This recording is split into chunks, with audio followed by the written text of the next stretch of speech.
Shalom Bapak Ibu Saudara yang dikasihi dan diberkati oleh Tuhan. Senang sekali dapat berjumpa lewat channel Gembala Menyapa kali ini dengan tujuan memberikan siraman rohani dan penguatan iman bagi kita sekalian. Kita masih terus belajar tentang tokoh-tokoh iman daripada leluhur Israel sebagaimana dicatat di dalam surat Ibrani pasal 11, sehingga lewat cara-cara mereka beriman kiranya memberikan teladan dan semangat bagi kita hari ini tentang iman yang sejati. Pada edisi yang lalu kita sudah belajar teladan iman dari beberapa tokoh-tokoh iman, mulai dari Habel sampai kepada Sarah.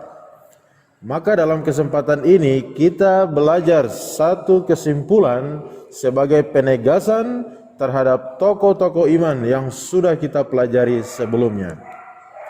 Mari kita membaca dari surat Ibrani pasal 11 ayat 13 sampai 16. Demikian firman Tuhan, dalam iman mereka semua ini telah mati sebagai orang-orang yang tidak memperoleh apa yang dijanjikan itu, tetapi yang hanya dari jauh melihat dengan melambai-lambai kepadanya dan mengakui bahwa mereka adalah orang asing dan pendatang di bumi ini. Sebab mereka yang berkata demikian menyatakan bahwa mereka dengan rindu mencari suatu tanah air. Dan kalau sekiranya dalam hal itu mereka ingat akan tanah asal yang telah mereka tinggalkan, maka mereka cukup mempunyai kesempatan untuk pulang ke situ. Tetapi sekarang mereka merindukan tanah air yang lebih baik, yaitu satu tanah air surgawi. Sebab itu Allah tidak malu disebut Allah mereka, karena Ia telah mempersiapkan sebuah kota bagi mereka. Dari pembacaan di atas ada beberapa kebenaran yang ditegaskan dan pasti sangat mengejutkan kita. Yang pertama, para tokoh-tokoh iman yang telah mendengar suara Tuhan, yang telah percaya dan taat, pada akhirnya mereka semua telah mati tanpa memperoleh apa yang dijanjikan oleh Tuhan Allah sendiri. Sebagaimana dalam ayat 13. Jikalau seseorang membaca ayat ini dengan sembarangan, maka ia akan menyimpulkan bahwa para tokoh iman adalah orang yang paling malang, orang yang paling rugi dan paling kasihan. Mengapa?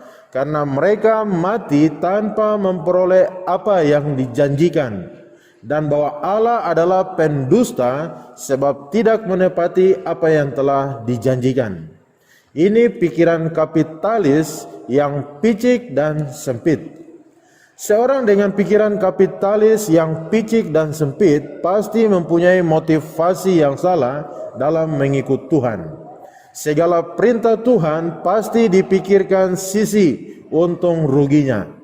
Saya dapat apa? Apa faedahnya? Menguntungkan ataukah merugikan dirinya sendiri? Jikalau itu merugikan, berarti harus dihindari. Ini juga yang terjadi pada murid-murid Yesus sebagaimana dicatat dalam Matius pasal 19 ayat 27 sampai 30. Petrus mewakili semua murid yang lain berkata, "Guru, kami telah meninggalkan segala sesuatu, rumah bapa, sanak saudara, perahu serta jala mereka, dan mengikut Yesus. Apakah yang kami dapatkan?" kata Petrus. Baik itu nilainya, faedahnya, atau keuntungannya. Lalu Yesus menanggapi pertanyaan para murid ini dengan 3 jawaban. Yang pertama, kamu akan memerintah di dalam kerajaan Allah dan menghakimi ke-12 suku Israel. Yang kedua, kamu akan menerima ganti rugi sebesar 100 kali lipat atas semua yang telah ditinggalkan. Lalu yang ketiga, kamu akan menerima hidup yang kekal selama-lamanya di dalam kekekalan. Jika ayat ini ditafsirkan oleh para penganut teologi kemakmuran, berarti para pengikut Yesus adalah orang-orang kaya raya di dunia. baik pada waktu dulu maupun sekarang. Artinya para murid Yesus adalah orang-orang kaya. Petrus misalnya sebagai pemimpin 12 murid, dan Yohanes seorang yang dekat sekali dengan Yesus. Kedua rasul ini pasti adalah konglomerat yang besar. Mengapa? Karena mereka punya relasi yang dekat dengan Yesus. Tetapi kisah ini berbeda di dalam Kisah Para Rasul pasalnya yang ketiga. Ketika Petrus dan Yohanes bertemu seorang lumpuh di depan pintu gerbang Bait Allah yang meminta sedekah. Petrus berkata, "Emas dan perak tidak ada padaku, atau tidak aku miliki. Tetapi apa yang kupunyai, kuberikan kepadamu. Dalam nama Yesus orang Nazaret, berjalanlah." Lalu di dalam Matius pasal 17 ayat 24 sampai 27, ketika Yesus dan murid-murid tiba di Kapernaum dan harus membayar pajak Bait Allah, maka Yesus menyuruh Petrus untuk memancing ke danau. Tangkaplah ikan yang pertama, ada duit 4 dirham di dalam mulut ikan itu, dan bayarlah pajak kota itu. Mengapa harus pancing ikan jika murid-murid adalah orang kaya raya, orang-orang konglomerat yang besar? Kita kembali kepada Ibrani tadi. Semua tokoh-tokoh iman pada akhirnya telah mati tanpa memperoleh apa yang telah dijanjikan itu. Konteks dekat ayat ini berbicara tentang Abraham dan Sarah. Apakah janji tentang negeri dan keturunan belum mereka terima? Tentu tidak. Abraham dan Sarah telah menerimanya. Allah telah membawa mereka masuk dan tinggal di Kanaan serta menghadirkan Ishak di dalam perkawinan mereka. Tetapi ayat 13 Ibrani tadi berkata bahwa mereka hanya sebagai orang asing saja di bumi. Bahkan tanah Kanaan yang Allah janjikan itu bukanlah negeri yang sesungguhnya. Lalu yang kedua, para tokoh-tokoh iman, meski mereka belum memperoleh, mereka tetap mengaku masih melambai dan masih menantikan janji yang lebih agung dan kekal. Dalam ayat 14 dan 15 Ibrani tadi. Jadi tanah Allah sudah berikan kepada mereka. Anak atau keturunan sudah Allah berikan. Tetapi apakah semua yang mereka terima di bumi ini telah tuntas, telah klimaks, dan telah final? Jawabannya ialah bahwa janji Allah itu belum tuntas, belum klimaks, dan belum final. Masih ada janji Allah yang penggenapannya lebih indah, lebih agung, lebih mulia dibandingkan semua janji yang sudah mereka terima di bumi. Janji Allah tentang suatu negeri yang indah, yang permai, yang abadi, tanah air sorgawi. Tanah air sorgawi itu bukanlah tanah kelahiran mereka, atau kampung halaman, atau daerah asal mereka. Tanah air surgawi itu juga bukan tanah Kanaan kemana Allah pimpin, Allah bawa, dan Allah tempatkan mereka. Tanah air surgawi yang dimaksudkan ialah negeri yang kekal, dan inilah yang masih dinantikan oleh para tokoh-tokoh iman meskipun mereka telah tiada. Konsep demikian juga ditegaskan oleh Rasul Paulus, bahwa kewarganegaraan kita bukanlah di dalam dunia ini, tetapi kewarganegaraan kita ialah di dalam surga. Haleluya.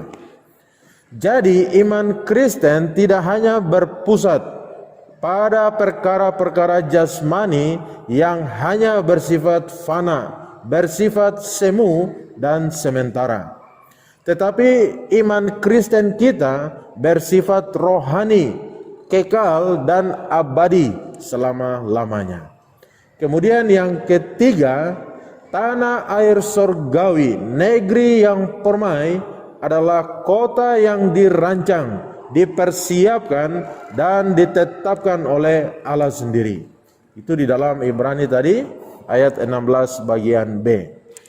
Jadi jikalau dunia dan segala kemegahan hanyalah tempat sementara dan kita hanya sebagai orang asing saja, berarti ada tempat yang lebih baik lagi. Tetapi sayang, berapa banyak orang percaya yang terpikat dengan kegemerlapan dunia yang semu ini.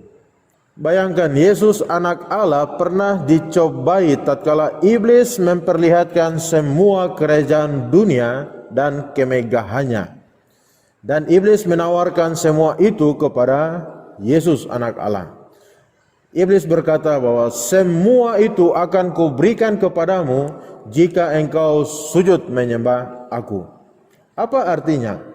Artinya iblis mencoba menarik Yesus daripada fokus yang benar, yaitu negeri yang kekal kepada dunia yang semu. Jadi seseorang yang mata hatinya telah diterangi oleh Tuhan tidak akan tertarik lagi dengan segala sesuatu kegemilangan dunia yang semu. Dengan demikian kita simpulkan bahwa iman yang sejati adalah iman yang melihat jauh lebih tinggi di atas segala sesuatu yang hina dan fana. Iman yang sejati mampu melihat sampai kepada kota yang abadi, negeri yang kekal yang dipersiapkan oleh Allah bagi mereka yang beriman, yang taat dan bersungguh-sungguh mencari Dia. Kiranya Tuhan Yesus memberkati kita. Shalom.